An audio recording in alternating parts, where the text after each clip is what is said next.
આણંદ અને વડોદરા જિલ્લાને જોડતો મુખ્ય બ્રિજ ગંભીરા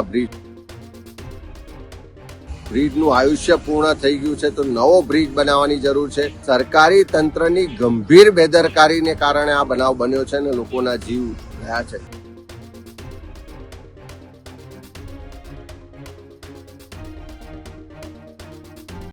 વડોદરાના પાદરા નજીક મહીસાગર નદી ઉપર ગંભીરા બ્રિજ જે આજે વહેલી સવારે તૂટી પડ્યો છે।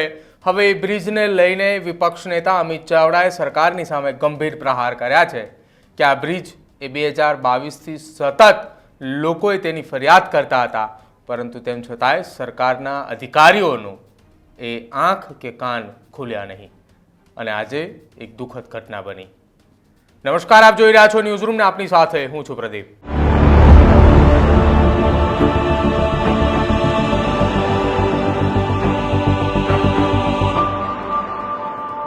વડોદરાના પાદરા નજીક આવેલા મહીસાગર નદીના ઉપર ગંભીરા બ્રિજ કે આજે સવારે 8 વાગ્યાના અરસાની અંદર બ્રિજના બે પિલર વચ્ચેનો એક સ્લેબ એ તૂટી પડ્યો અને તૂટતાની સાથે જ બે ટ્રક, બે કાર અને અન્ય કેટલાક વાહનો સાથે સીધા જે નદીની અંદર ખાબક્યા હતા।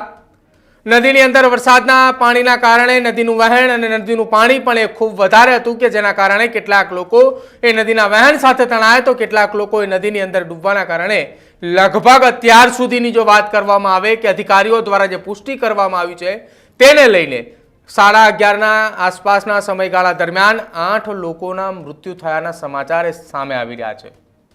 અત્યાર સુધીની અંદર લગભગ 6 કરતાં પણ વધારે લોકોનું રેસ્ક્યુ કરવામાં આવ્યું છે। જો કે જિલ્લા કલેક્ટર, જિલ્લા પોલીસ વડા સહિતના અધિકારીઓ, ત્યાંના સ્થાનિક નેતાઓ સહિતના તમામ લોકો ત્યાં ઉપસ્થિત છે, પરંતુ આખી આ ઘટનાની અંદર વર્ષ 2022થી સતત આ બ્રિજ એ ખખડધજ હાલતની અંદર છે। લોકો આ બ્રિજને લઈને એ વાતચીત કરી રહ્યા હતા, સોશિયલ મીડિયાના માધ્યમથી વિડીયો પણ બનાવી રહ્યા હતા કે શું સરકાર કોઈ ઘટનાની રાહ જોઈ રહ્યું છે કે આ બ્રિજ ક્યારે બંધ કરે? ન તો સરકારના અધિકારીઓ, વડોદરાના અધિકારીઓ, ન તો વડોદરાના કલેક્ટર જાગ્યા અને હવે આ ઘટના બની અને ત્યારબાદ આખી સરકાર દોડતી થઈ। વિપક્ષ નેતા અમિત ચાવડાએ શું આક્ષેપ લગાવ્યા એ સાંભળો। આજે વહેલી સવારે આણંદ અને વડોદરા જિલ્લાને જોડતો મુખ્ય બ્રિજ ગંભીરા બ્રિજ, જે વર્ષો જૂનો બ્રિજ છે, જેના પરથી ખૂબ મોટા પ્રમાણમાં વાહનોની અવરજવર થાય છે। લોકો આ બ્રિજનો રોજ હજારોની સંખ્યામાં યુવાનો રોજગાર અર્થે આ ઉપયોગ કરીને સામે કાંઠે જાય છે।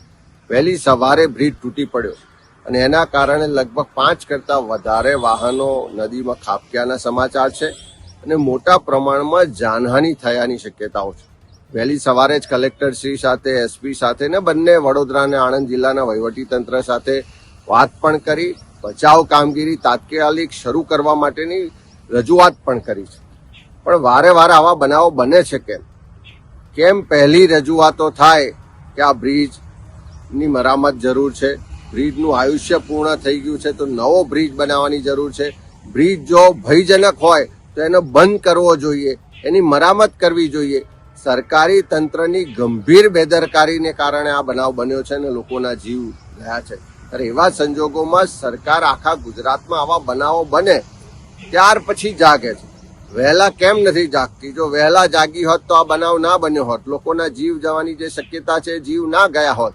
મને જે જાણકારી છે મુજબ મોટા પ્રમાણમાં લોકો નદીમાં ડૂબ્યા છે અને આ જે બનાવ બન્યો એના કારણે આખા વિસ્તારમાં અત્યારે ખૂબ ચિંતાનું વાતાવરણ છે।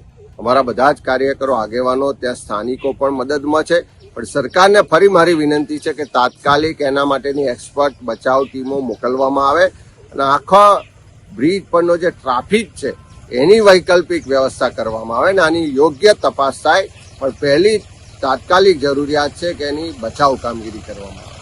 આજે સવારે 8 વાગ્યાની આસપાસ પાદરાના મહીસાગર નદી ઉપર આવેલા ગંભીરા બ્રિજ જે તૂટવાની ઘટના બની છે, જેમાં અત્યાર સુધી અધિકારિત રીતે એટલે કે જે સરકારની માહિતી પ્રમાણે 8 લોકોના મૃત્યુ થયા હોવાના એ સમાચાર મળી રહ્યા છે।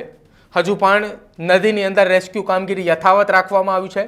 વડોદરા, આણંદ, ખેડા જિલ્લાની ફાયર વિભાગની ટીમ પણ ત્યાં અત્યારે પહોંચી ચૂકી છે અને સાથે જ 10 કરતાં પણ વધારે એમ્બ્યુલન્સ અને પોલીસનો મોટો કાફલો એ ઘટના સ્થળે સ્ટેન્ડ બાય રાખવામાં આવ્યો છે। છેલ્લા કેટલાક વર્ષોથી આ નદી પરના આ બ્રિજને લઈને સતત એ લોકો સવાલ ઉઠાવી રહ્યા હતા કે ક્યારે બંધ કરવામાં આવશે, પરંતુ ન તો એ સરકારના કોઈ અધિકારી જાગ્યા, ન તો એ સરકારનું કોઈ તંત્ર કે આ બ્રિજને બંધ કરાવે અને બ્રિજની જગ્યા ઉપર કોઈ વૈકલ્પિક વ્યવસ્થા કરે. જે ઘટનાના અણસાર આજથી 1.5-2 વર્ષ પહેલા લોકો લગાવી રહ્યા હતા એ ઘટના આજે બનીને રહી અને હવે સરકાર એ જાગી. તમારું શું માનવું છે અમિત ચાવડાના આક્ષેપને લઈને તે ખાસ અમારા કમેન્ટ સેક્શનમાં જરૂર જણાવજો. જોતા રહેજો ન્યૂઝરૂમ. નમસ્કાર.